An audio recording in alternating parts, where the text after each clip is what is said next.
The autumn wind rolled gently across the quiet countryside, carrying dry leaves over the dirt road that led to Martha Collins' weathered farmhouse. At 62 years old, Martha had become used to the silence. 5 years had passed since her husband, Samuel, died from a heart attack while repairing the old barn. Since then, every sunrise reminded her that she faced another day alone. The fields that had once provided enough crops to support them barely yielded enough vegetables to keep her fed. Bills piled higher each month, and every repair on the aging farmhouse seemed to cost more than the last. That evening, Martha opened the small wooden cupboard in her kitchen. Inside sat only a bag of flour, a little salt, and one final piece of homemade cornbread resting on a chipped plate. She smiled sadly. It had been Samuel's favorite recipe. She planned to save it for breakfast, hoping it would carry her through another day until she could sell a few jars of homemade jam at the weekend market. As she reached for the plate, 3 gentle knocks echoed from the front door. Visitors were rare. She opened the door carefully and found a tall, tired-looking man standing in the cold drizzle. His beard had grown uneven, his jacket was faded, and his boots were worn almost completely smooth.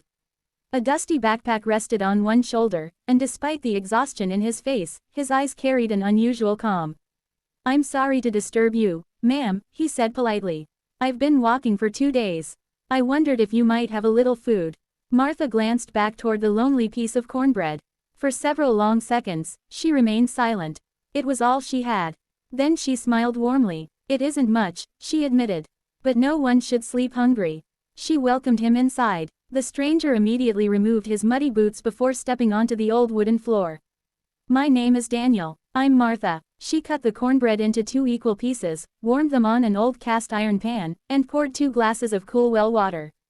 There was nothing else to offer, but Daniel accepted the simple meal with genuine gratitude. "This tastes wonderful," he said. Martha laughed softly. "That's because you're hungry." "No," Daniel replied. "It's because someone made it with kindness." The words caught her off guard. As they ate, they talked about ordinary things. Daniel asked about the farm, the orchard, and the old photographs hanging on the walls.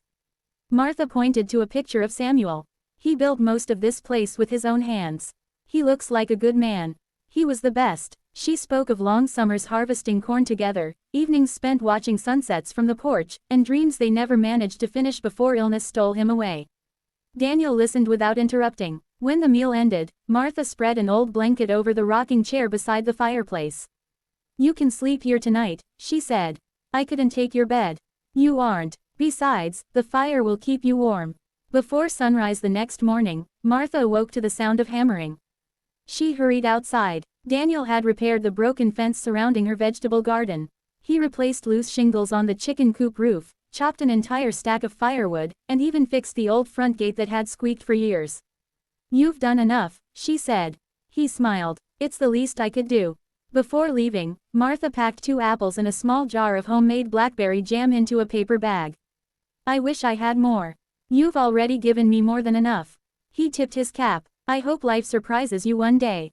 Then he walked down the long dirt road until he disappeared beyond the hills. Weeks passed. Winter settled over the countryside. The first snow covered the fields, and Martha's savings finally disappeared. One afternoon, she opened a letter from the bank. Her hands trembled as she read the words. "Final notice. Unless the overdue mortgage payments were received within 30 days, the farmhouse would be taken." She lowered herself into Samuel's old chair and cried quietly. The house wasn't valuable because of the land.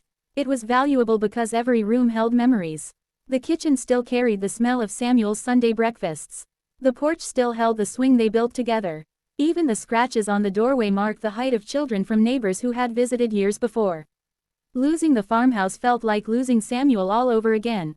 The next morning, several black SUVs slowly entered her driveway. Martha frowned. She assumed someone had mistaken her address. Men and women wearing expensive coats stepped out, speaking softly into headsets. One woman approached with a polite smile. "Mrs. Collins." "Yes. Our employer requested that we meet you here." "My employer?" Before she could ask another question, a sleek black luxury sedan stopped beside the house. The driver opened the rear door. Out stepped Daniel. Only this time, everything was different. His beard was neatly trimmed. His suit looked tailored to perfection. The dusty backpack was gone, replaced by a polished leather briefcase. Martha stared in disbelief. "It can't be." Daniel smiled. It's good to see you again.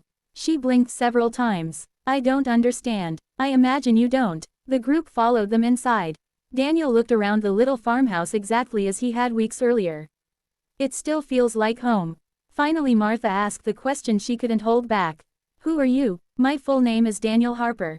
Her eyes widened. She had heard that name countless times on television. Harper Industries, one of the largest manufacturing companies in the country. The mysterious billionaire who rarely appeared in public. You're him. Daniel nodded. I am. Martha sat down slowly. But why were you dressed like a homeless traveler? Daniel smiled gently. Every year I spend several weeks traveling without money, assistance, or security. But why? Because wealth hides the truth. She looked confused. When people believe you're rich, they treat you differently. I wanted to know who would show kindness when they believed I had nothing. He paused. I've had doors slammed in my face. He smiled sadly. I've been refused food by people with full refrigerators. I've even been laughed at. Martha listened quietly. But then I knocked on your door. Daniel reached into his briefcase and placed a folder on the table. You shared your last meal. She shook her head. It wasn't my last. It was. He gently pointed toward the old grocery receipt still pinned beside the refrigerator. Our investigators confirmed everything after I left. She looked embarrassed. You gave away half of everything you had. She lowered her eyes. My husband always said hungry people shouldn't be turned away. Daniel smiled. I believe that's exactly why he chose you. He slid the folder toward her. Inside was a document marked paid in full. The mortgage on your farmhouse has been completely paid. Tears filled Martha's eyes. No. Yes. Before she could speak, another folder appeared. I've also purchased the neighboring abandoned farms. She looked confused. Why? They're becoming a farming cooperative owned by the community. She stared silently. And I'd like you to lead it. I've never managed anything. You've managed honesty, compassion, and hard work your entire life. He smiled. Those are much harder to teach than business. Over the following months, construction crews transformed the valley. New irrigation systems appeared. Modern tractors replaced broken equipment. Greenhouses stretched across fields that had sat empty for years. Young families returned to farming because they could finally afford land. The local grocery store reopened. The elementary school hired more teachers. Even the old church received repairs from volunteers inspired by the changes.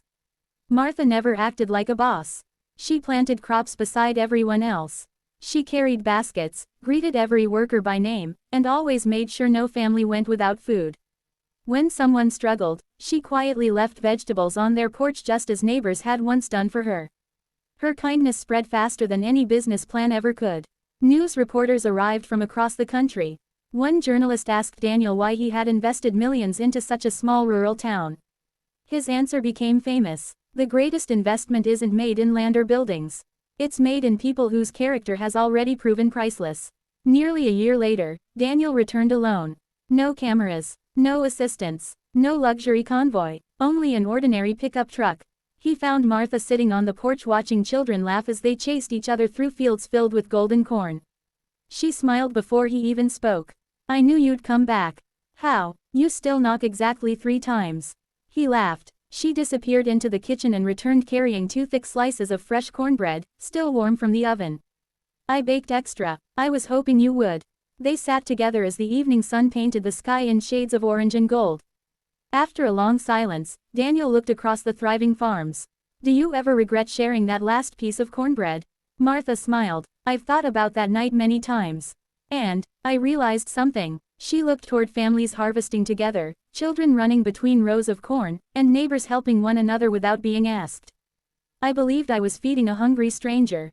She looked at Daniel. But kindness has a way of feeding everyone. Daniel nodded quietly. It certainly did. Martha broke another piece of cornbread in half and handed it to him. Some habits, she believed, should never change. As the sun disappeared behind the hills, the little farmhouse no longer stood as a symbol of hardship. It stood as proof that even the smallest act of generosity could begin a story no one could have imagined.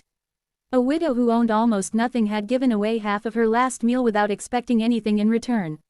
In doing so, she reminded a billionaire of the value of compassion, revived an entire community, and proved that true wealth is never measured by the size of a bank account, but by the willingness to share what little you have with someone who needs it more.